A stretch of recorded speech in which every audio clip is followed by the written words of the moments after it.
What's going on? This is Coach Marcus Pro Fan Talk. Getting ready for the NFC Championship game this weekend against the Washington Commanders. A lot of things going on. Everybody's talking about Jalen Hurts. Everybody's talking about Saquon Barkley. Everybody's talking about Jaden Daniels. I'm looking at it from the standpoint of what do I see on film and what are we going to look at? First, we got a couple of tidbits of news. Breaking news. Cam Jurgens is injured. It looks like he's going to play. Looks like he was at practice, but he is listed with a back injury. And Dallas Goedert is listed with an ankle injury. Now, the injury to Cam Jurgens is significant to the point where people are questioning if he is going to play. If he doesn't play, that is a big change. I mean, that changes a lot, especially if not for nothing, just talking about the situation is of not being able to snap the ball to the quarterback in gun, especially if you haven't done it in a while. Just another opportunity for bad things to happen. They are going to have whoever the backup is. I'm sure they've been practicing. Are they going to move Landon Dickerson to center? Because Landon Dickerson played center in college for 2 years. He's used to it, but he hasn't done it all year. You know what I mean? Can he just get in there and just, make things happen? And on top of that, he's calling the defense. He's got to call out the blitz and things of that nature. So that's a huge deal if Cam Jurgens is not going to play. We got to have a solid backup. And then are they going to move Tyler Steen to left guard? And then put somebody at right guard? Like, what are they going to do with the situation? So that's a domino effect of things that can happen that can affect our run game. So that's very important. I was watching Mina Kimes today, and she had some very interesting points and just kind of wanted to riff off of that a little bit. Check this out. We're going to listen to this first one. This is, I forget what our partner is, but he's talking about Jalen Hurts' ability to pass the ball with the Eagles offense. So check this out. Still running the ball. Like the Eagles have shown you for years, for a long, long time, that they prefer to be extremely run heavy with Jalen Hurts in the game. They do that on third and longs. They do that in 2-minute drills. They do that in 4-minute drills down the fourth quarter. Like the Eagles, with Jalen Hurts as their quarterback, under Shane Steichen, under Brian Johnson, under Kellen Moore, for the entire time Nick Sirianni's been working with this guy, do not give him as much of a volume passing game, as many opportunities to throw the ball in as many of complex concepts with full field reads, with downfield routes. They just have never given him as large of a menu as you would expect for a playoff quarterback. The one thing about that is, and number one, he's right.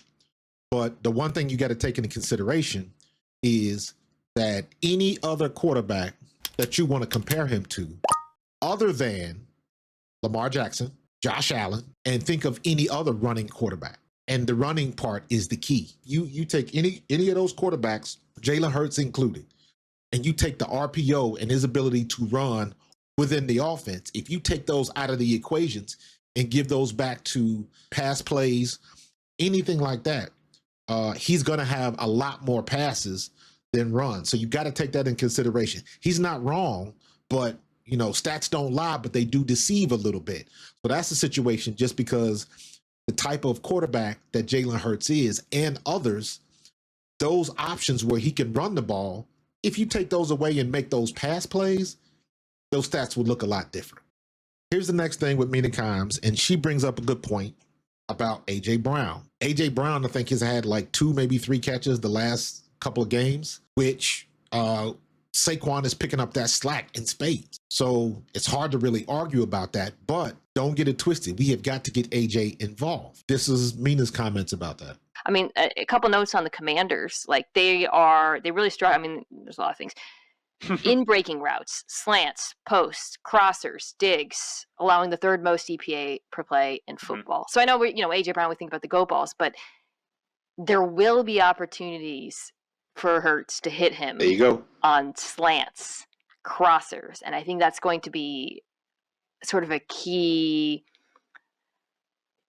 I guess, catalyst for whether or not this passing attack looks better than it has the last couple of weeks. That's it in a nutshell. Been saying the same thing the last 4 or 5 weeks. It doesn't have to be complicated. You don't have to throw the ball 30, 40 yards downfield. You don't have to do that. Take what they give you. And A.J. Brown has been able to show you that he is hard to bring down on the slant. He's known to break a tackle. He's king of the yak yards when it comes to that. So he's had a couple of splash plays from 5-yard routes where he breaks a tackle, goes up the middle, and turns it into a 20-yard gain. So that can be done. I agree with her 100%. That's the easiest way to make our offense, our passing offense, effective. get rid of the ball quick. And I've been saying that all week anyways. Kellen Moore's got to come up with a game plan where Jalen Hurts can get rid of the ball quick. So he doesn't have to be back there on that knee, whatever that situation is. But to me, that's just smart football. Get rid of the ball quick.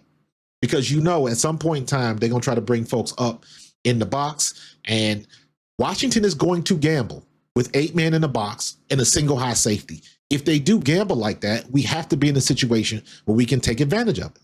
We got to have somebody going one-on-one to the outside, and you got to have a complementary route on the other side that will attack that safety. Because if the safety goes one side to the other to support, you got an open zone mid to deep. Now, the problem with that is, are we going to have our pass protection to the point where we're going to have enough time? Most likely, they're going to be bringing blitz and twists. They're going to look at the LA game and look at the success of Jared Verse and what they did with the delay blitz and the stunts and things of that nature. They're going to look at all of those sacks that they got. How can we do the same thing? Guaranteed that's going to happen. And the Eagles' offensive line, Jeff Stoutland better have them boys ready. That is why it's so important if Cam Jurgens is in the game. If he's not in the game, that changes a lot of things. Whoever's backing them up, whether it's Dickerson or whoever else, can they pick up the stuff? And they haven't been playing that position all year. That's something that we have to keep a look at. This last point by Mina Kimes is going to lead me into our film study. They're bad against all kinds of runs. One thing I mentioned in the last round, because it felt relevant to the Lions and proved to be so, they cannot stop outside zone. Runs outside the tackles, really big problem. Say that again, but louder. Did you hear what she said? Zone reads outside the tackles. If y'all have been watching my streams, if you've been watching my videos, you already know what I've been yelling and screaming about. Get Saquon outside. Not all of the time, but a hell of a lot more than you're doing right now. And Detroit showed that is a weakness for Washington. Their run defense is not great anyways. Jahmyr Gibbs was gutting them outside, and they had to go away from the run because they was playing catch up, so they had to put the ball in the air. And you saw how that ended up. Outside zone reads. That should be the bread and butter this week on our offense. I'm expecting Mekhi Becton to have a hell of a day because he has to make up for the way he played against LA. That's the formula right there. I'm about to go in and show you some plays from that Detroit-Washington game, and you'll see exactly what I'm talking about. All right, first play, I think this was a 15-yard gain. They are zone reads with an ace formation, or I think they might have a few pistol formations. But the main point is Jahmyr Gibbs is 7 and 8 yards deep. Jared Goff is getting him the ball deep as possible. He's getting the ball in his hands, sometimes 6 yards behind the line of scrimmage. And that gives him plenty of time to see what he needs to do, be a running back, make the read, and get north and south, and he kills it. Nothing crazy. Nothing crazy. You got a 4-2, and then you got all of the DBs coming up for this stuff right here. Right? But you only got, 1, 2, 3, 4, 5, 6. Put a line right there. Outside, outside, outside, because they're looking at these 3 receivers right there. Right? You got 1, 2, 3, 4, 5. 1, 2, 3, 4, 5.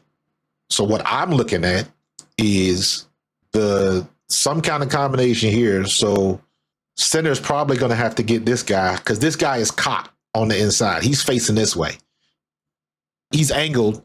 You'll be able to see it better on the end zone copy, but he's angled to the center. He's aiming right at the inside ear hole. So I would imagine this guy's going to get him. He's going to go up to that linebacker. Now, I don't know what he's going to do. Is he going here? That would seem like the most logical answer. He's either going here or here. And what that does is, let's just assume that he's going here. That leaves Jahmyr Gibbs, the safety is his man. That's normal. That's the last line of defense right there. And that's when you trust your running back to make a move and make somebody miss. There you go. 15-yard run. 15-yard run. Let's see if we can see when he gets the ball in his hand. Look how deep. All right. So here's the line of scrimmage. Let's see how deep he gets the ball.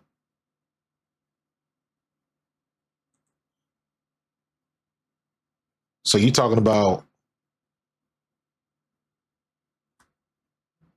1, 2, 3, 4, 5, 6, almost 7 yards deep. He has got, as a running back, you've got plenty of time to figure out where you need to go. All right. And let's look at what happens. Again, you'll see this better on the end zone copy. Now, this is what I mean when I say linemen give you the back. Linemen got your back. As a running back, your lineman got your back. You got this back right there. He done wheeled his hips around. Nothing's happened here yet, but he's engaged. You got a back. You got a back. Your back is right here. Your back is right here. So it looks like there's your path, right? And he makes the choice. Now, it looks like I said, he's coming here. That makes sense, but he veers off and he ends up going after this guy. But okay, so now the running back's gotta get the other cornerback. But same thing, whoever the last man in that secondary is, that's the running back's man. Our job is to make him miss. There you go, the outside guy. He made the tackle, but he drug him for about 5, 6 extra yards. All right, let's check out the end zone copy, right? So look, okay, so they came in motion and they shifted over. Okay, so they know the easy test, are they in zone, are they in man? All right, now watch this. Now look at, he is pointed, he is cocked. And what that tells you is there is no way, by the way he's aligned, he's angled towards the center, right? So what he's not going to do is jump out here. That's what he's not going to do. So the center's got to get that block because he's trying to jump inside just based on his body alignment. Is it possible that he could try to jump outside? Yes, it's possible. But let's just assume because he's angled this way, he is coming this way. Okay, that puts him right here. That puts him right here. And then there you go. You got to figure out what you want to do over here.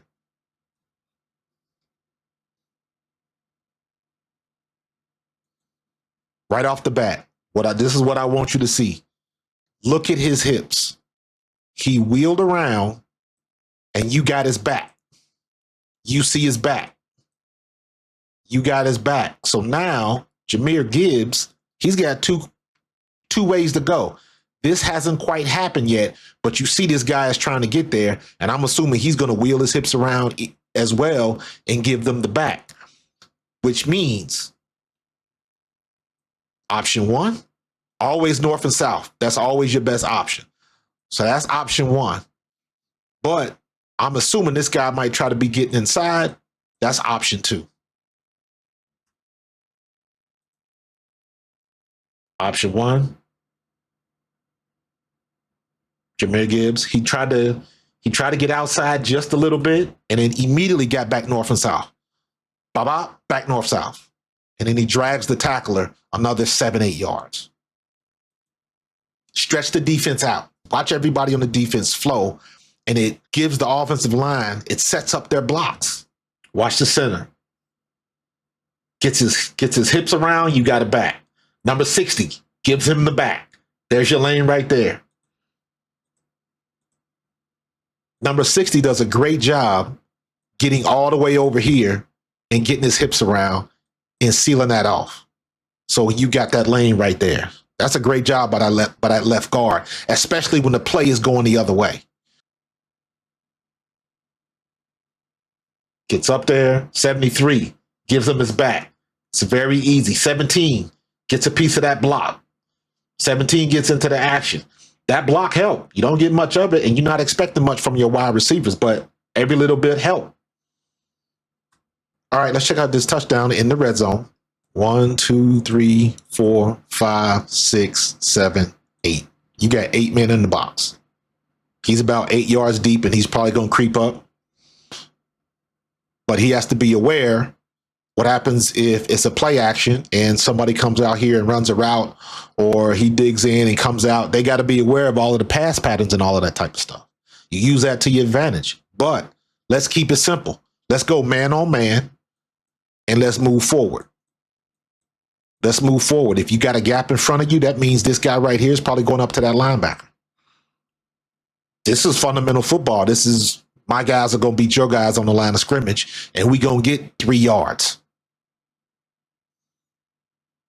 Now watch. This was a great play design.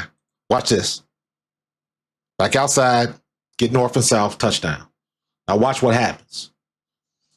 When this man comes in motion, he comes with him. That's man to man. He gets lost in this mess in here. And he can't get back outside, and Jahmyr just kind of bounces it outside and just gets to the end zone. He takes the shortest route to the end zone. He bounces it out, but immediately gets back north and south for the touchdown. Watch that cornerback get lost in the middle. Sets it up for 73. Now, if you remember when I looked at the LA tape,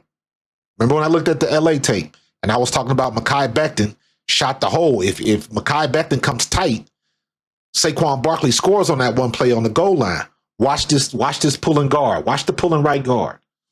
Watch how tight he stays and ends up getting that block. Little things. Watch how tight he stays. He immediately turns it up. Getting upfield. Here's the guy he's looking for. Right?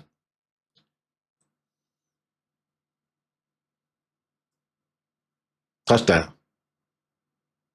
It's not complicated. Again, you'll see over here, the guy comes in motion, and that cornerback's going to get lost in the sauce on that line of scrimmage. There you go. That is a very simple play, supplemented by the fact that receiver came inside and sets up the block for the pulling guard. That's good play design right there. Not complicated. All right, we're going to do one more. This is another outside zone. Just hits for about 14, 15 yards. Same thing. You spread the defense out. It's not complicated. Washington's run defense is not very good, and we got to take advantage of it. Nobody moves with the motion guide. Hey, in zone, right? 1, 2, 3, 4, 5, 6, 7. I say 7 in the possible because you got these two right here, looking at these two receivers right there. But technically, you want to say 7.5 to 8 in the box? Look at this guy right here. What happens if he jumps inside? So let's give him 8 in the box.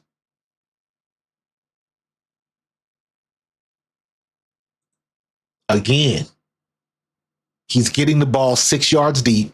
He has got plenty. Look at that. Patience. That was a beautiful run. That was a beautiful run by Jahmyr Gibbs, but I want you to watch when he gets the ball. Here's the ball right here at the 22-yard line. The ball's on the 22-yard line. Watch where he gets the ball.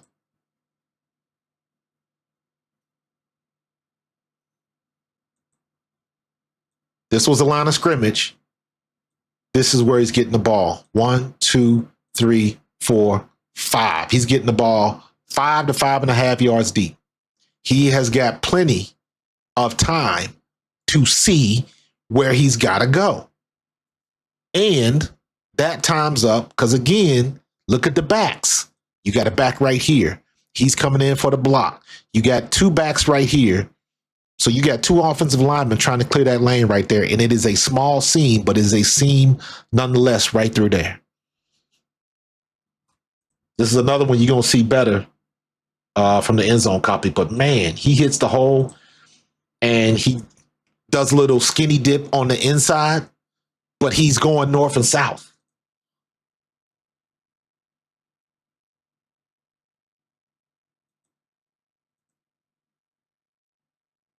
There you go.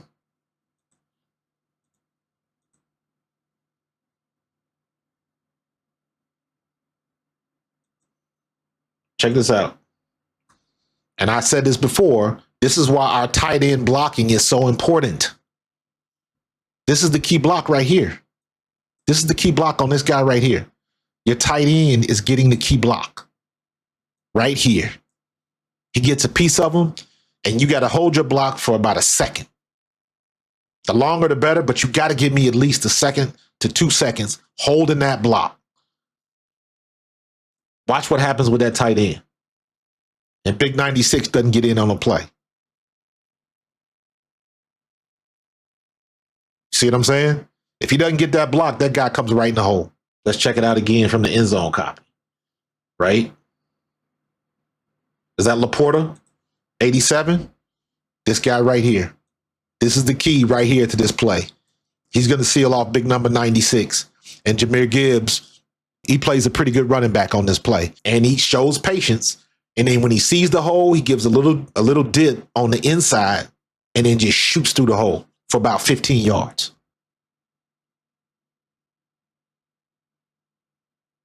Boo-boo. Look at that. You see him shoot through the hole? But watch Laporta. Watch 87.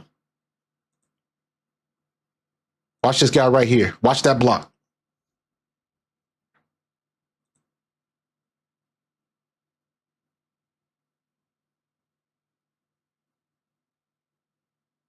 Great run.